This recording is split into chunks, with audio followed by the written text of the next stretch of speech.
way. Hello, everyone, and welcome to the Housekeepers Podcast. We're still working out the kinks here. We're still working out the kinks. It is 8 a.m. in the eastern side of Australia right now. Is that accurate? That is 100% spot on. Well, it would have been a lot better had I realized, this is not my first international show. I should have done the math for you. I apologize, but happy to have you on now. Oh, thank you. It's great to be with you. I shouldn't have. Let me start again. Housekeepers Podcast. I'm Ralph Peterson, and my special guest today is Lisa Mcqueen. I got to tell you that I have got a lot of fan mail for you before you even got on. A lot of people are like, "Oh my God, she's so great! I can't wait to hear her." So you have a lot of hype coming into this show. Well, that's really nice to hear. Thank you. Everybody's very excited to find out more about you. So I am too. I'm super excited. Sure. Well, that's what I'm here for. Ask me anything. Ask away. I like it. I like the whole open book mentality. I like it very much. So let's get into it. So you're in Australia. How is everything in Australia right now going for you? Well, as a lot of your listeners would probably be aware, we are in a very tight lockdown right now. And so as much as, the sun is shining, it's blue skies out there, it's gorgeous. However, it's very difficult to enjoy right now. But we've been given a Freedom Day, which the whole country, because right now I live in, but Victoria is also in lockdown and various other parts of the country. And so where I live, we've been given a Freedom Day. Get this, guys, we have to wait yet another month before we get any freedom. So we're all getting a little bit stir crazy. I'm not sure what a Freedom Day is. A Freedom Day is when lockdown finishes. For one day? Yeah, well, for good. Oh. Yeah, so we've been in lockdown for nearly 3 months. Yeah, so let's talk how the heck business works in this environment. That's probably this is probably a really good place to start, because when the lockdown started, and maybe I should just give your listeners a little bit of background about my business. Yeah, let's go all the way back. So you're from Victoria. Did you grow up in Victoria? No, I'm from New South Wales. No, I'm from New South Wales, Sydney, New South Wales. And I grew up here, and this has been my home for my whole life. And about 26 years ago, my husband, decided to start Cleancorp, and that's a whole other story, how that started. But we started the business 26 years ago, and then I came into the business about 13 odd years ago, when Hamish, he built it up to as far as he could take it. And he said to me, "Look, I need your sales and marketing skills so that we can get this, we can, really grow it bigger." So I joined the business, and many people have heard me say it. I joined the business kicking and screaming, because I had a wonderful career in working for. Yeah, what were you doing before you got into cleaning? Like, what was growing up like? I was growing up. I grew up in really regular, wholesome family. Mum and dad and the 3 kids.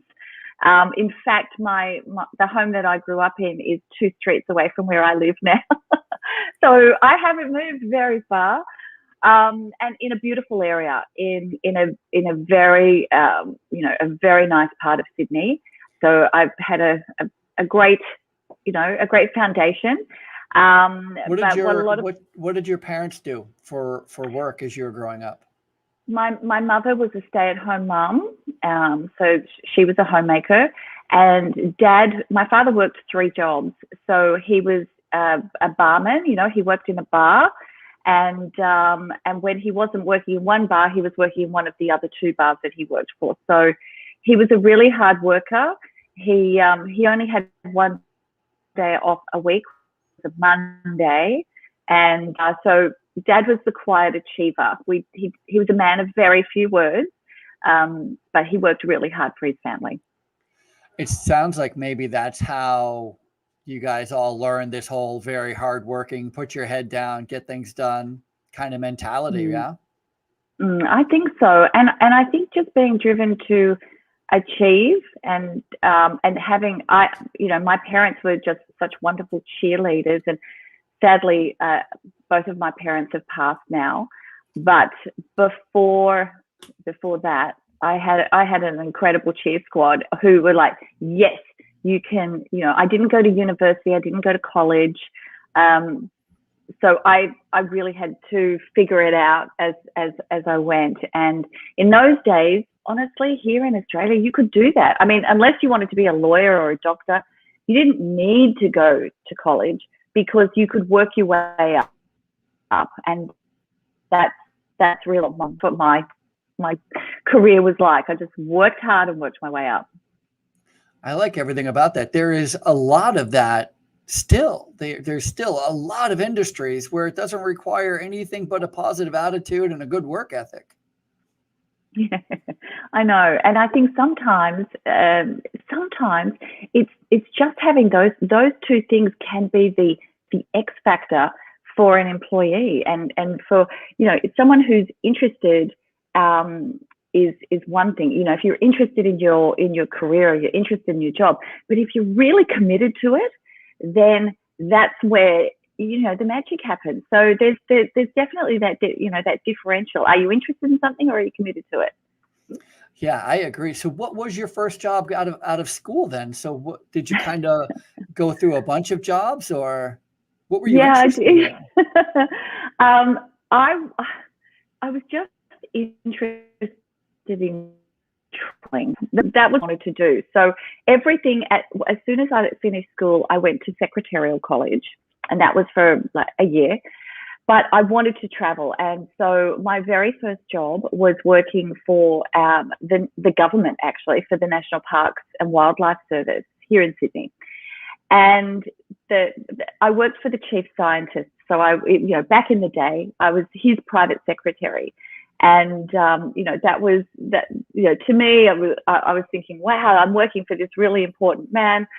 My entire workday was typing up his thesis, his PhD thesis on kangaroo poo. That was my day. I don't know what kangaroo poo is. Tell me that's a computer or a program or something. No, it's actually what it sounds like. Oh, no. I know. That was my day. That was my life. I'd be in this, typing away on an old typewriter. This is I'm showing my age here, even before computers, typing on a typewriter, this thesis on kangaroo poo. Anyway, needless to say, I did not stay in that job for very long. I finished it.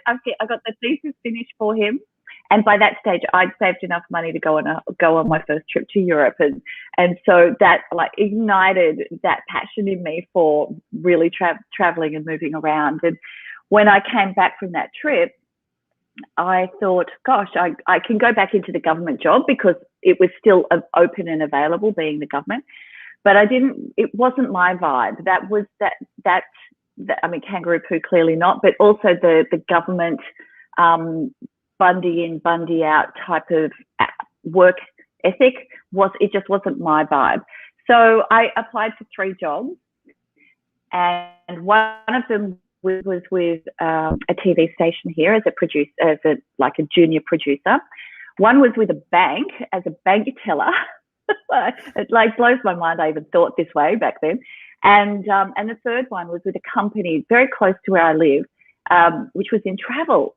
And so I went for all 3 jobs. I got all 3 jobs. So then I had to decide which one. I gave up on the bank. I thought, no, that's not going to be me. So the travel was the one that I chose. And that was a really fortuitous decision, because from that, that really launched my sales and marketing career in the travel industry. And I went on to to work for Shangri-La and Hyatt and Sheraton. And, I had some really beautiful jobs working in very, very beautiful places. And it was around about that time that Hamish said, bring those skills into Cleancorp, please. And let's what we. Was it one of those jobs where I have a friend, I remember when I was a kid, I had a family friend who worked as a travel agent, and part of their job was they got to actually go on the trips they were selling so that they had some kind of inside knowledge. So was that part of? Yeah. Oh, very much so. Very much so. In fact, the company that I worked for specialized in holidays in Europe. And at that time, they were called fly drive holidays. So you'd fly to Europe, you'd pick up a brand new car, and you travel around for 3 months or 6 months. Holy moly, a long time. That's a vacation. Yeah, a long time. I mean, that's how Australians like to vacation, especially back then.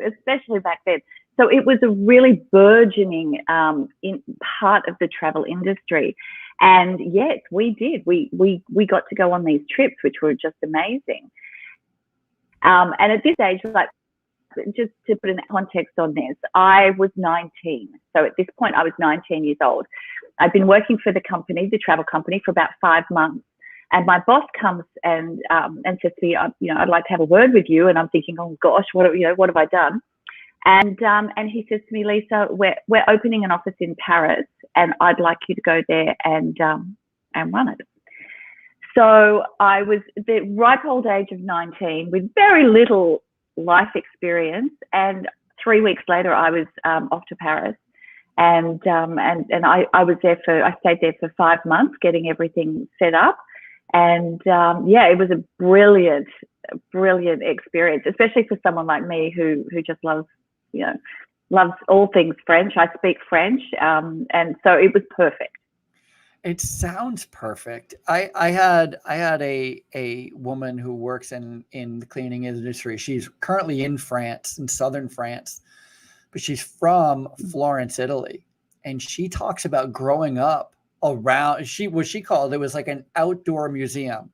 And she's like, everywhere you look, everything has to be cared for and picked up after. And, it's such a touristy town, and the streets are always being cleaned and scrubbed. And, she just kind of grew up around it. And every time I hear somebody talk about living in Paris or living in Italy or something, I just think like how magnificent from a cleaning point of view. God, from a cleaning point of view, it makes me happy. I live in New York City, where it's common to see more trash than it is cleaners. Well, I've often played with the idea of having Cleancorp Paris. That's been on my mind a few times, thinking, I really wouldn't mind that.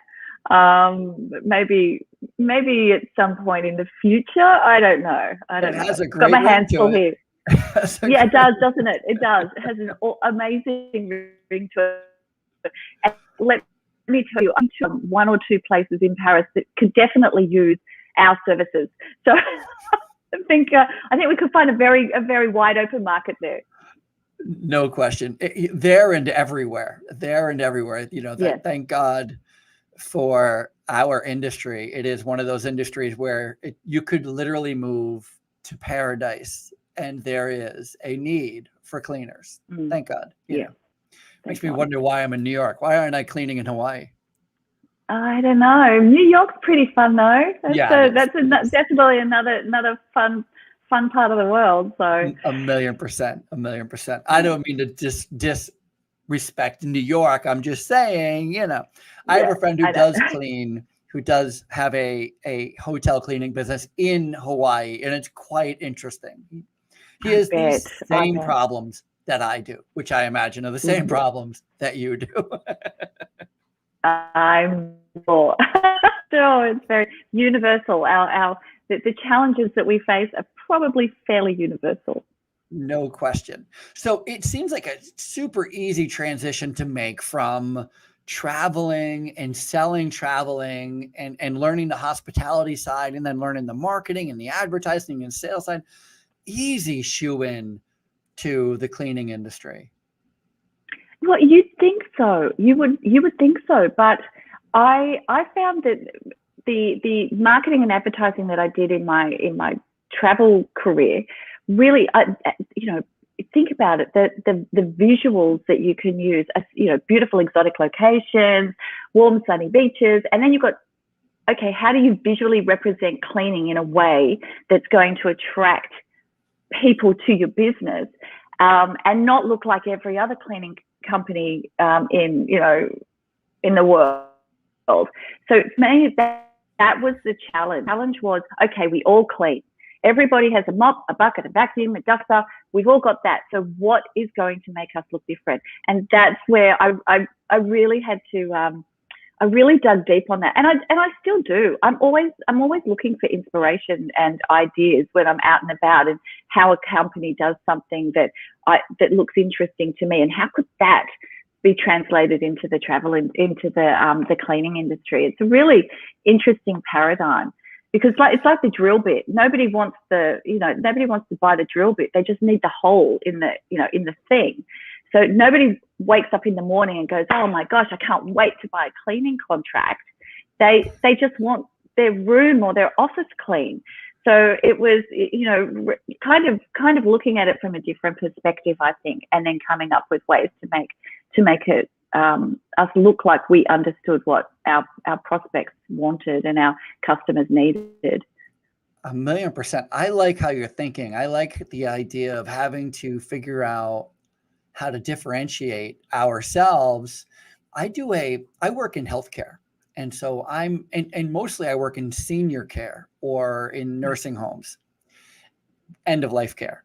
And I do this workshop, and I've been doing it forever, where I started out talking about trash on the floor, and I'm using it as a metaphor, but it takes me a while to get there. So my story starts with trash on the floor, but what I'm really talking about is call lights. Do you know what a call light is? A call light it's a light outside of a resident's room or a patient's room that they turn on if they need help. And so the metaphor I'm making is trash on the floor to the call light, and trying to get people to pay attention to these two things, making one point to highlight another. And recently, so the way, if you were to see my slide deck, you would see dirty floors, and then I show a picture of the call lights. And I've been doing it forever. And it just dawned on me recently that I should not be showing them a picture of the call light, because call lights don't represent really anything. What I should be showing them is a picture of the patient inside the room, right? Like, it's to your point, like kind of what you're saying. I was like, oh, if I think of the end in sight, instead of showing them the end, instead of how I get there, showing the smiling employees, smiling customers. Right. That's right. It's about the solution. I mean, the customer knows that to some extent they know what the problem is. They want to see what your solution for that problem is, and how you represent that to them, and how what your process is, and how that process is different and worth more than somebody who just showed up with the backpack vacuum on there and is ready to rock and roll. It's light and dark in so many ways, and that really is the key, because sometimes as business owners, and I have totally been guilty of this, I'm just looking at it from my perspective, but I need, the point of view actually needs to be turned around, and it needs to be viewed from the perspective of the person who's going to be experiencing that service, and what that is going to make them feel. And even in the cleaning industry, in any industry, if you were in the the insurance industry, and in any industry, this is the key: how your clients feel about what you do when you provide your services. So I just want to step back for a quick minute. When you were saying, and I think it's even part of your bio, that when your husband asked you to come into the business, you absolutely didn't want to. What were your feelings? What were your thoughts about the cleaning business before you got into it? And how have they changed? That's such a great question. My feelings beforehand were, at the time, we had 3 very young daughters, and my thought was, right now, I'm the primary breadwinner. I mean, I earn the big bucks. Hamish is working his, backside off, building the business, but we live really more or less on what I'm bringing in. So my feeling, when I say kicking and screaming, and I really don't go into this very often, but you asked me the question so pointedly, my feeling was, to a very large extent, fear, because all of a sudden, instead of having, my very, very dependable income, my salary, we were going to really put all of our eggs into the one basket, the Cleancorp basket, and hope for the best. So that was part of it. And the other was, how am I going to sell something that nobody wants to buy? Because like I said, nobody really wakes up in the morning invigorated with the thought of buying, cleaning services. So that there was those 2 things. But then after about 3 or 4 weeks, when I started to get into my group and I really started to think about it, I was consumed with how can I make this business what I think it can be. And Hamish, my husband Hamish, would tell you, like, night after night, week after week, month after month, I was reading books. I was like a sponge for information. I couldn't read enough. I needed to know what I didn't know. And so for probably a couple of years, I was like that, until I felt like I'd found my feet and I knew where I was going. And then I felt, okay, I can do this. And the results were speaking for themselves. So we went from, a $700,000 a year business when Hamish was running it and working really hard, and he did everything in the business. He cleaned, he did the accounts, he did the sales and the marketing himself.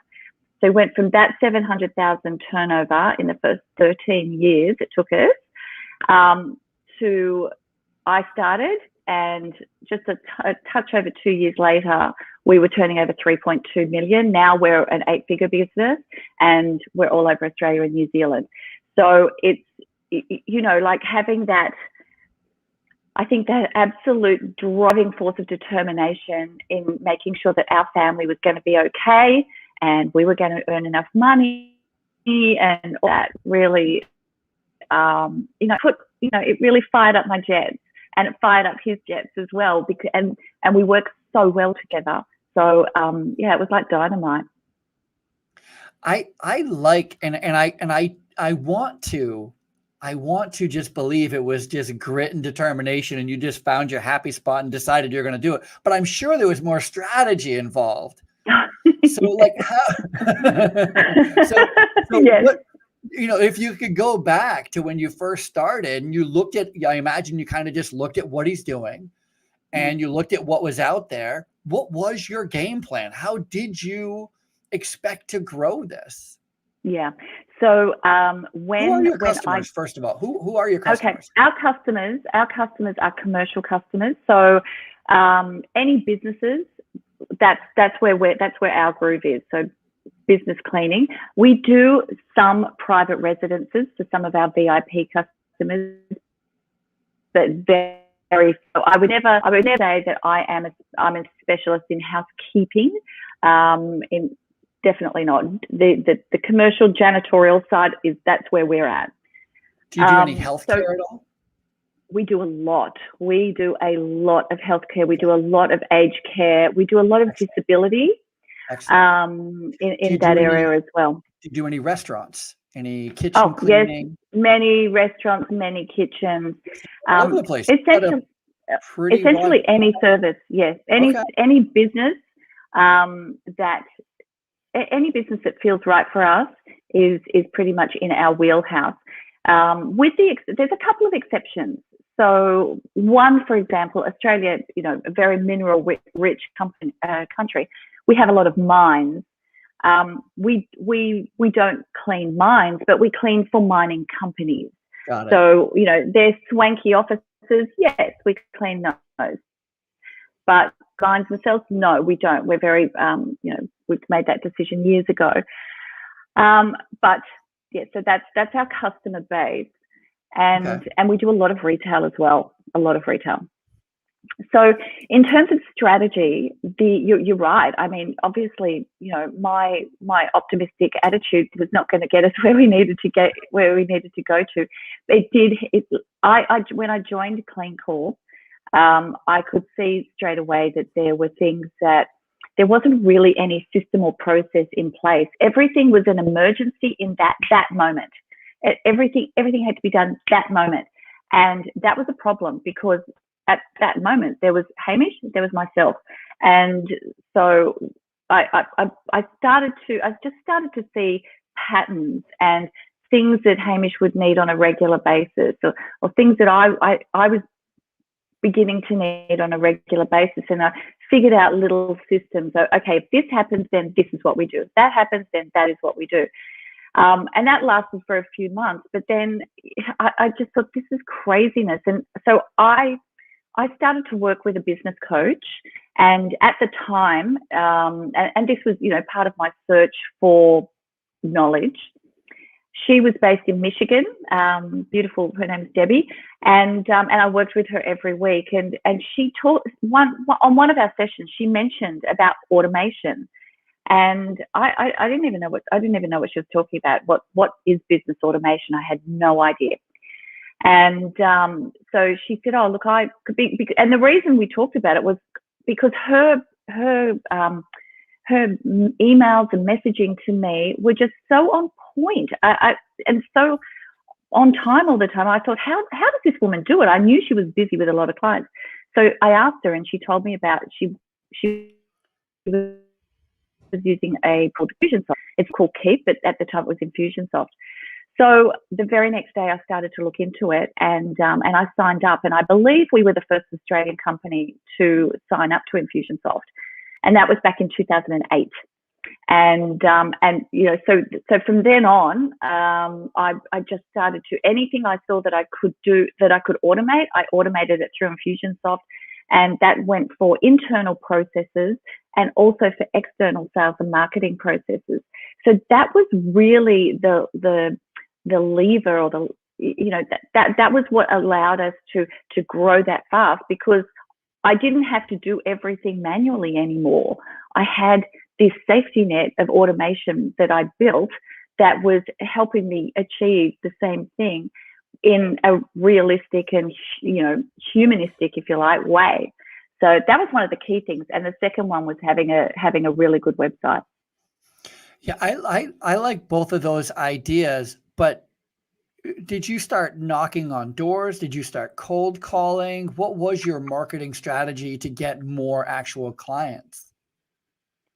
Yeah, at that time, so we did not have a website at that time. So my very first job was to get something built, which we did, and then start driving traffic to it. And this was, this was way back. This was back in 2008. We got Infusionsoft. I think it was July or August. By December 2008, we were running ads to our website. And we were also doing all the old-fashioned sort of marketing. We were sending out leaflets. We were doing door knocks on clients who were in the same building. We were doing all that old-fashioned stuff. But what was working was this online stuff, and every day leads would just be coming in, and I'd be sending out to quote. And that, as simple as that sounds, that is exactly what happened. We had the benefit though, because nobody else was really doing that in our space. So again, it was a point of difference that even at that time, I don't think I was really that aware of that, how big that point of difference was.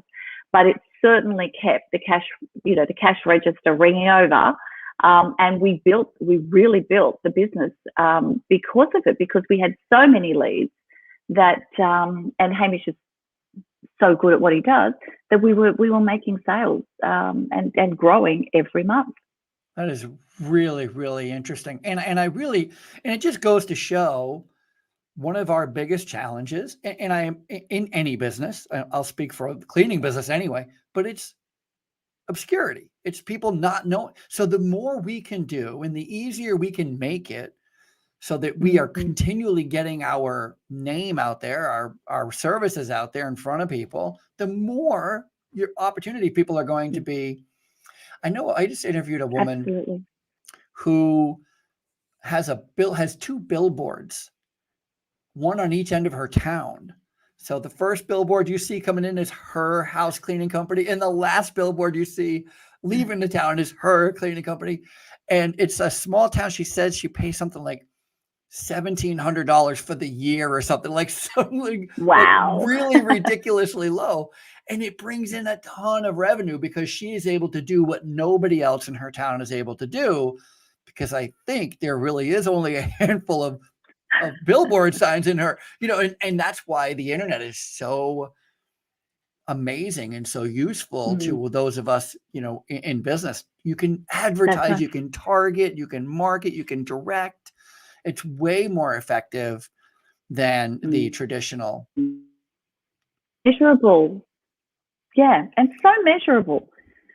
That's the thing. You can actually see in real terms how many people looked at it, how many people took action, how many sales did you get, so that there's you minimize that wastage of money along the way. And I mean, I've wasted a ton. I don't want anyone to think that I have not wasted a ton of money in doing different things.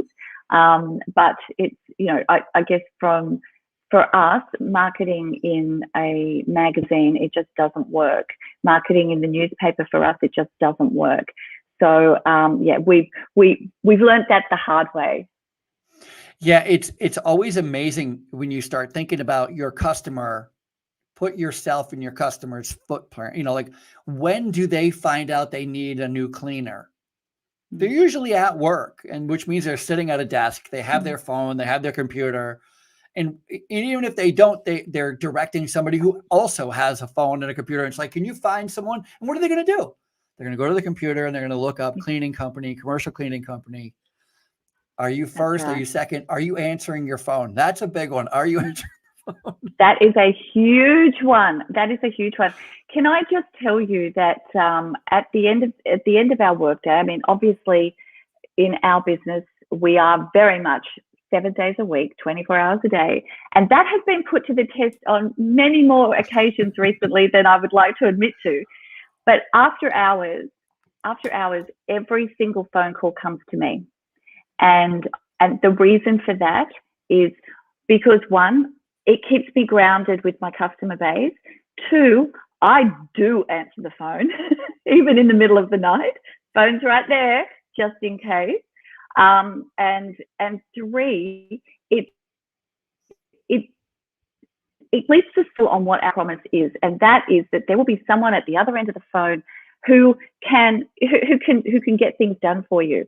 So if I was to send the calls off to a call center, sure, the phone would get answered, but would I miss out on, I've booked $20,000 jobs in the last couple of weeks just because I answered my phone. So it's definitely worthwhile. It is amazing to me. I'm a cleaning business strategist, so I work with cleaning companies. So I cold call cleaning companies all day, every day. Yeah. And I am every time. So, and most people don't answer the phone. Most cleaning businesses, if you get them on the phone, they're going to complain about one thing: they don't have enough business. But getting them on the phone to answer the phone is a challenge. And every time I'm leaving a message, I always want to say, you potentially just lost money by not answering the phone. Like, what are you doing? Yeah, it's catching the market where the need is. That, you could, and you'd know that you make a phone call to someone who really needs that service, they're going to be thanking you for calling them. Am I right? 1,000,000%. I have a friend who he has a great story where he started a cleaning company. He didn't have anything else to do. He was trying to figure out what to do. And a friend who was a lawyer let him clean his office. And so every day while he was cleaning his office, he would also go upstairs and introduce himself to whoever, saying, hey, I'm cleaning this office downstairs if you guys ever need anything. And then lo and behold, some random Saturday morning, they call because they have an emergency. He was the only one who answered the phone. Now he cleans the entire building.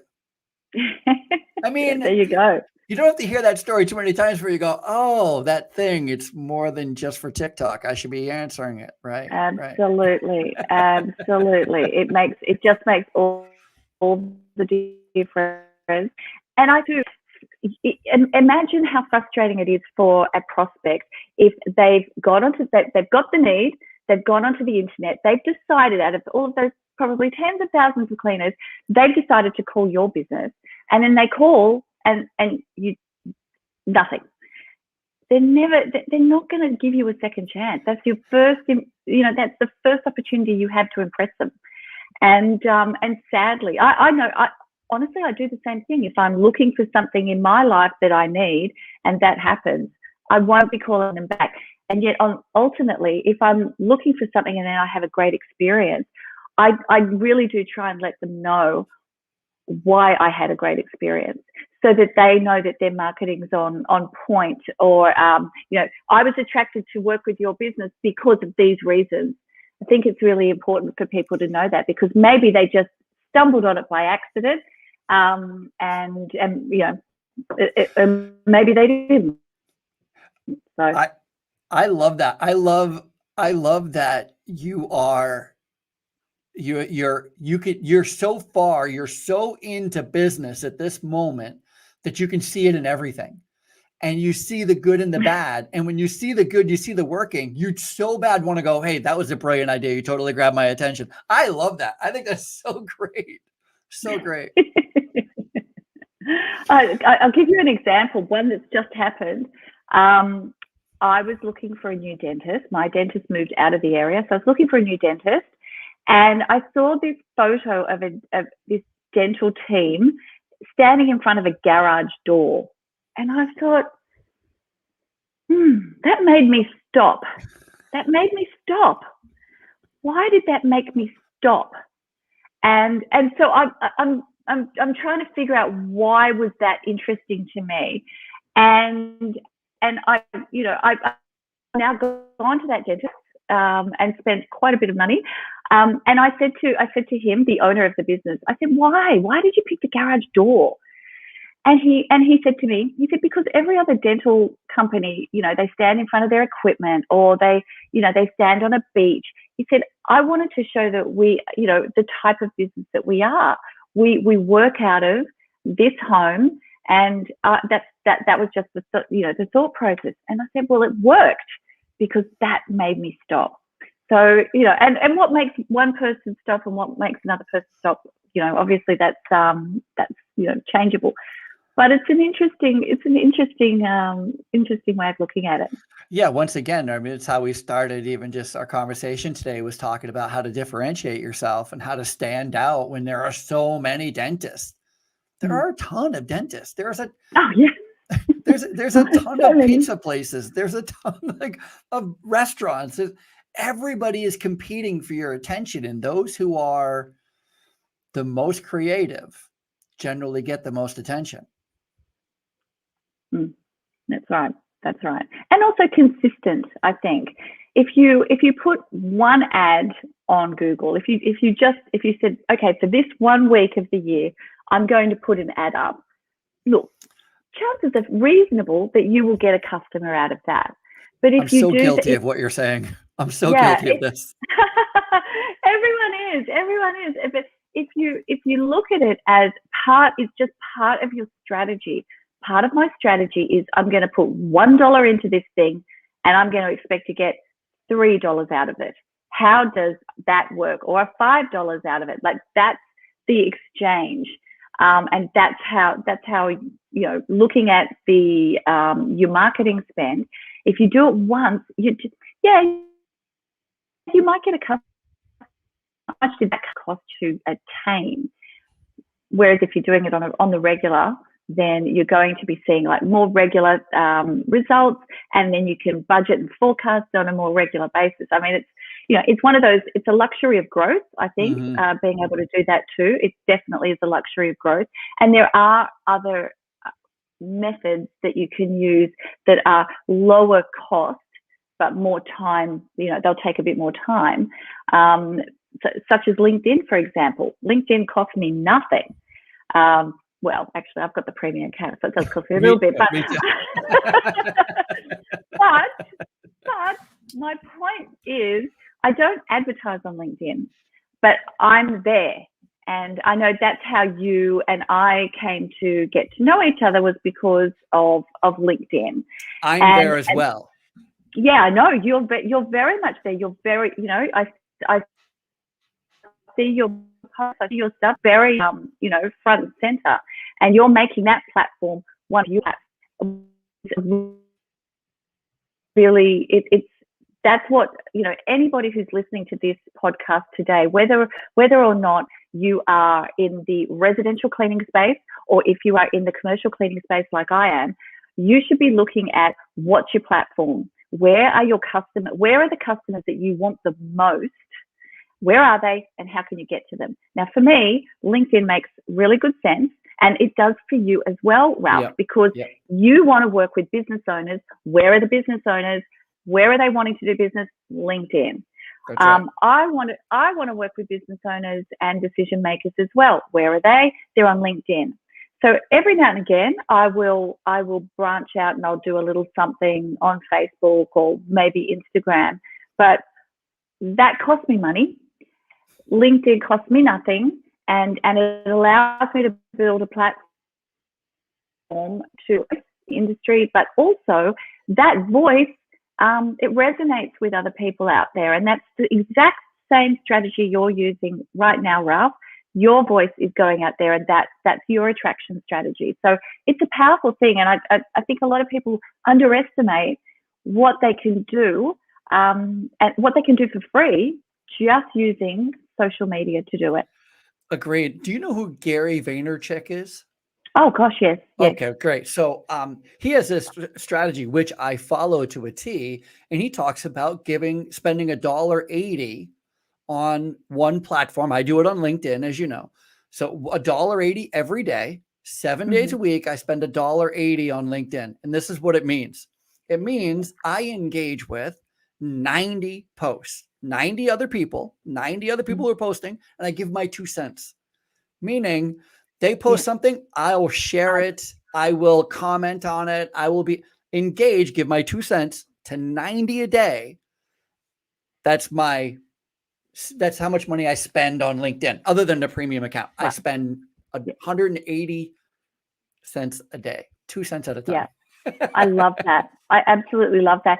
And that's I mean, Gary Vaynerchuk, the man is a legend. Yeah, no question. In every way, no question about it. And isn't that an elegant idea?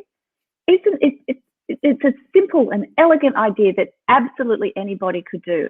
And it also shows that not only are you wanting to or hoping to take things from LinkedIn or from whichever social platform you're using, but you're also willing to give as well. And that giving can be an insightful comment, it can be sharing, it can be support.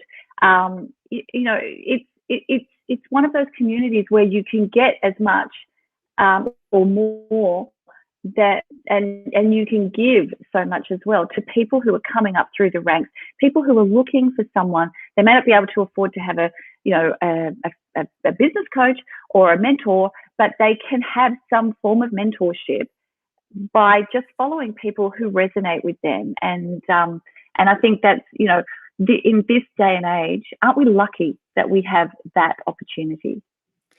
It is. You know who benefits the most from me being intentionally positive? I'm an intentionally positive person, especially outwardly. I never post things negative. I will admit that I'm way more on the side of management and ownership than I am an employee, but everybody has to pick a side. That's my side. But I'm the one who benefits the most. It makes me feel good. Yeah. right? Like it's fulfilling me to share people's posts, to engage with people, to cheer people on, to, people are posting. I'm in love with floor care. So if you show me a shiny floor, you've got me hook, line, and sinker. And so people will post these floor techs who work all night long, and then they post pictures of before and after pictures of the floor they did. I'm all over that. I mean, I'm sharing it. I'm showing it to my mom. I am. I love that. I love it. It just makes me feel good. Yeah. And I know that and this is how I know it makes them feel good because they keep posting. That's right. That's They right. keep posting. And the thing is that, the strategy behind that is who likes it. Are they in your first or your second or your third connections?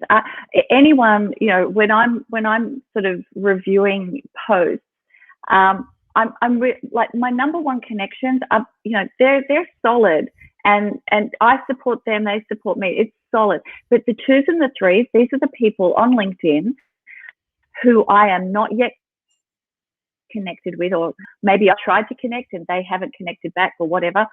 But they're the people that I go through that list and I look at it and I think, wow, that's really interesting to me. What you do is interesting to me, and I'll reach out to them, or I will make sure that I'm looking for their posts so that I can get to know them a little bit better. And that's the way, from a strategy perspective, it's great to build up your connections, but you want to build up your connections on LinkedIn with people who are kind of going to either become a customer at some point, someone who will be interested in using your services, or someone that you feel is a thought leader, like yourself, Ralph, someone who has a really good grasp of what they're doing and that you can learn from. Yeah. So 100%. there's so much value there. And, every now and again I'll come across, obviously there's, the haters are going to hate, but who cares? I just think, well, it's like whatever you think is really maybe what you think in that moment, but not necessarily what I believe. So it's it's an very, very interesting environment to work in. I know a lot of people who think that you can post too much on social media, and I'm not one of those people. I think you can. I think there are so many people on at different times. Sure, there are people who are living on it all day and going to see every one of my posts and maybe be annoyed by me, maybe, perhaps. But generally speaking, I mean, there's millions and millions of people, and I'm just trying to get a hold of a few of them, just a couple. Yeah, exactly. And I think that speaks to the fact that when you are posting, you're posting something of quality, and that some thoughts gone into it, maybe research has been to it, or maybe it's like a PSA. You feel like you need to get this information out. Yeah. Rather than, because I guess if you're not adding value, you're just taking up space. And if your connections are people that you're hoping to turn into customers at some point, being able to add value to their lives, wherever that may fall, it means that they look at you as the go-to guy and they go, Ralph, I know that what I need to know, he already knows it. Or Lisa, I know that she's been on this path before. She's done this. I'm going to reach out to her. And I get so many messages from people just saying, hey, I'm at this point in my business. I can either take the road to the left or the road to the right. What would you do? And I don't know. Those sort of posts, those sort of DMs that I get, I will very often, give quite an in-depth. Because at the time when I was back where they are, there weren't as many people around to help. The travel industry in Australia was like, oh, we can't talk to you because you perhaps are a competitor. I have busted that model here. I'm sending the messages.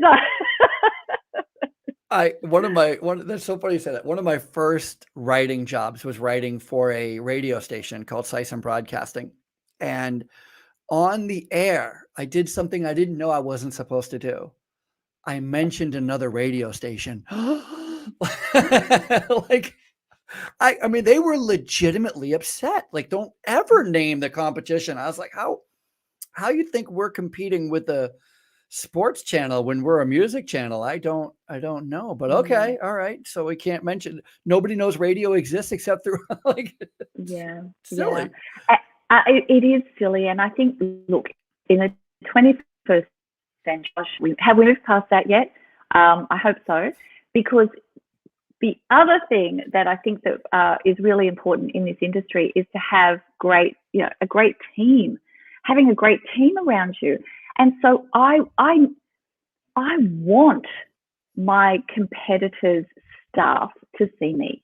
I want them to experience what we're like out in the world, and for them, out in the world means out on social media, because when I want to make a strategic recruitment move, they're the ones that are circling. They're the ones that I only want the A team. I only want the A team. So I'm looking at them. I'm watching them just as much as they're watching me. So, and us. So a lot of people in the cleaning industry, whether it be residential or commercial, say to me, oh, we can't get any good staff. Well, guess what? Maybe you don't look enticing enough. Maybe you don't look cool and fun to work for. And anyone, I would challenge anyone on this podcast, go and look at the Cleancorp LinkedIn page. Just do a little scroll, or mine, and you'll see that we're very, very intentional about sharing stuff that goes on, and the fun stuff, what we do, how we do it. So much so that we are currently being parodied by our biggest competitor, and it kills us. It kills us. Because what we're doing is, and again, this is all differentiation. That's the key to it. Differentiate your marketing, but also differentiate your culture, so that the people who are experienced in the industry will be attracted to want to work for you. So it's honestly, there's just so many great things that you can do by just being you. You know what's fun about what you just said is it is so smart, and so many people won't do it. I'm going to say it. I'm going to specifically say what you do, but people will just shy away from it. And that is, you recruit people who work for other people currently. And it's the smartest move to do. If you need a manager, if you need a cleaning manager, housekeeping manager, it's better, it's easier and better to call your competitors and say, hey, can I have the housekeeping department? And then here's the big question. Are you happy? How are they treating you over there? Because I had this great opportunity over here. I've heard a lot about you, and I would love to just sit down and talk with you for coffee if you have time. I have recruited so many managers that way. I used to do it the other way, where I would try to make you into a manager. Holy heck, is that a challenge? Well, way easier. It's way easier, and I think that at a certain point in your people just start noticing that they hear about your company and they go, I've heard good things. Well, what do you know? I've heard great things about them. And that's what you want, because if people are seeing that there's a constant change of the management team, the leadership team, that naturally you're going to shy away from that.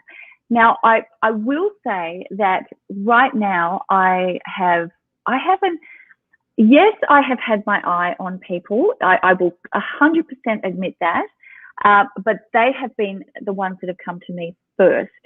So, but I don't know how much longer that's going to last, because there's a couple of people out there that I've got my eye on right now. But bringing the A team, like one A grade player is worth 10 C grade players. So being super, super intentional about that. And also here in Australia, we have, and I'm sure in the US, pretty tough rules around, employment. So within 6 months, that's our probation period. And within that period, we're going to be looking for you, for your A game. And if we don't get that, then we may have to part ways at that point. But fortunately, I have the best team in the business. I got the best team in the business. hands down. 6-month probationary period.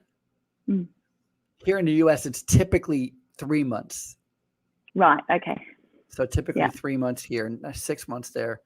I got to tell you, there's a lot of people who can make it past that 3 months who shouldn't. So maybe we should get to go to the 6 months. Yeah.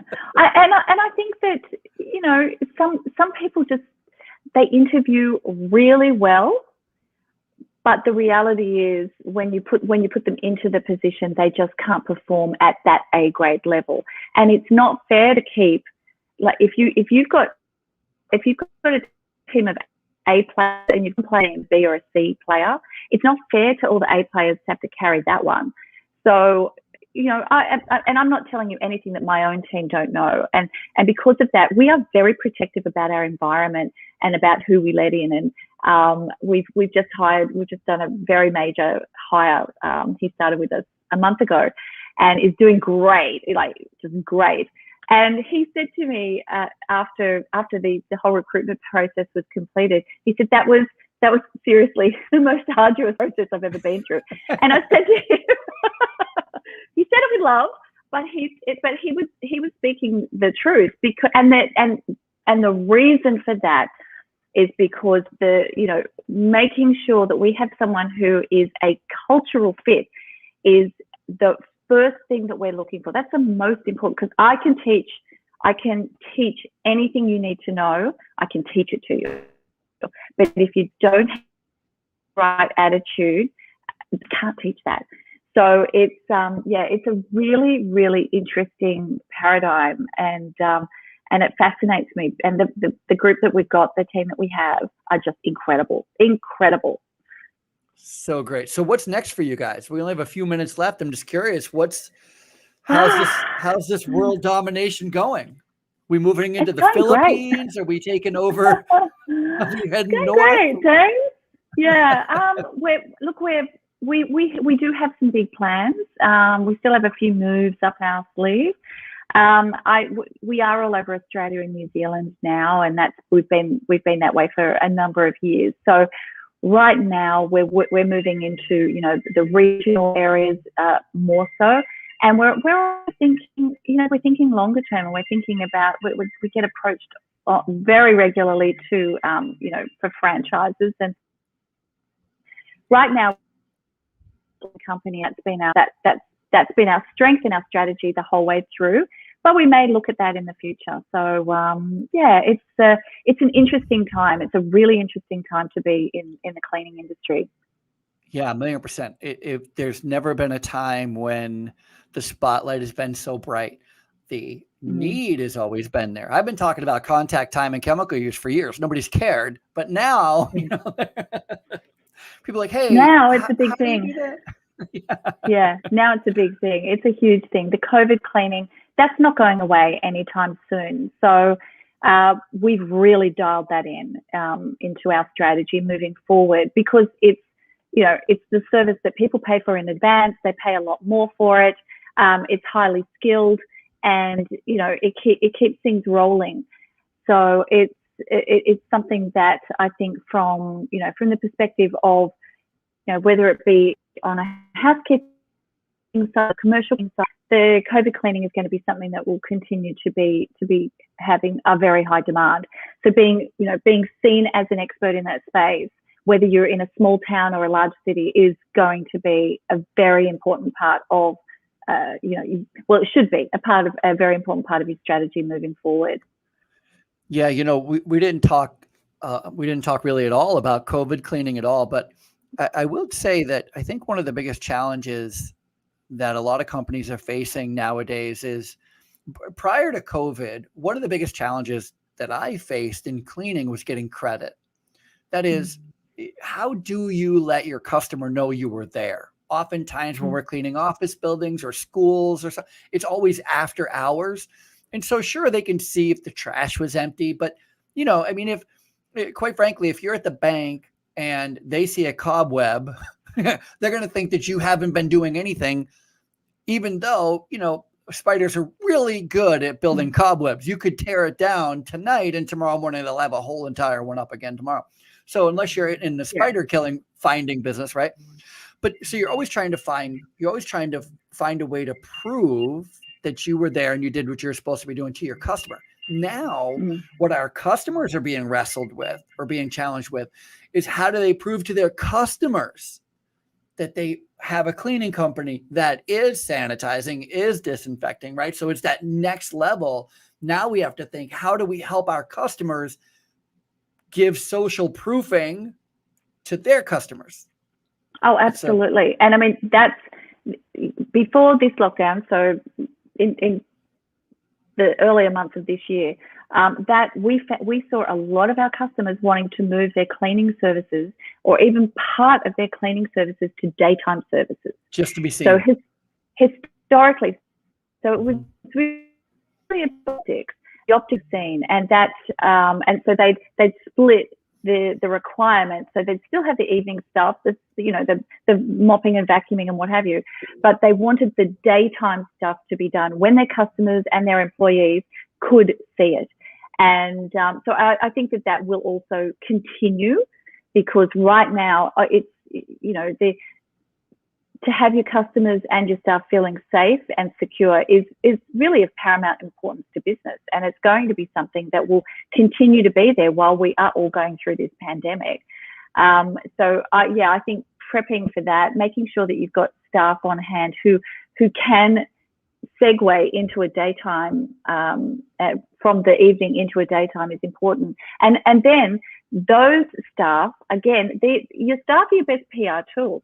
So having staff on site, we've got, I'm thinking of one client in particular right now, who is a huge company here in Australia. And we, in the past we had, big team doing their offices every night. Now we've split the team, but we've split the team in such a way that our most personable and likable, and I say that, I know it sounds terrible, they're all personable and likable, but the people that we felt the customer would be able to interact with the best, they were the ones that we pushed into, okay, you can do the daytime cleaning. And it's worked beautifully. It anchors the customer so tightly with the company because they love the employee. Mm-hmm. Whereas we never had that opportunity to do that before because everything was after hours. So it's really enabling us as a business and also as an industry to really humanize that interaction between customers, cleaners, and company in a way that has never really, I don't think, ever been done before. Yeah, so I completely agree. I think it's, not everybody's an extrovert, right? Mm-hmm. Not everybody wants to communicate. A lot of cleaners that I know don't want to be bothered with anybody. They don't. It's the reason they clean at night. They don't want to deal with anybody, Yes. Yeah, so finding the strengths is really, really smart. Right. Well, thank you so much for coming on the show and engaging with me and having this little strategy session with me. I enjoy talking shop so much. It just makes my heart sing. So I just love the idea, how business sense you are, how smart and creative you are, how hardworking you seem to be. It's really, really great. Oh, thank you, Ralph. And thanks so much for having me on. I've had fun. This hour's flown by. Flown by. How do people get a hold of you? How do people find you? Well, you can find me. LinkedIn is a great place to find me. You can see my name there, Lisa. So go and have a look. Go and check out the Cleancorp LinkedIn page, and you'll see some of the strategy that we use. But send me a message, connect with me on LinkedIn, or email me, lisa@cleancorp.com. 𝐭𝐡𝐚𝐭.com is the website. And I'll have all of the links to your social media as well as your website in the show notes. So if anybody wants to reach out, I will make it as easy as possible for them to do so. Otherwise, that's it for us here at the Housekeepers Podcast. Thank you so much for tuning in and watching and engaging with us. And if you enjoyed today's show, please make sure that you engage with Lisa. Please make sure that you're liking the show, sharing the show, subscribing to the show, writing reviews. Everything about the show. Just the more you are able to help us tell everyone about the show, the more we're able to do the show. And that's what we really want to do, is more show. Right, Lisa? That's what we want to do. That's what we want. We just want to keep the spotlight on the cleaning business and the cleaning business owners and the cleaning business operators, because as you're hearing week in, week out on the Housekeepers Podcast, they are some of the best, hardest working, most creative, dedicated professionals you'll ever meet. For Lisa Mcqueen from Cleancorp, I'm Ralph Peterson. This is the Housekeepers Podcast, and we will see you all, if I can hit the button right, we'll see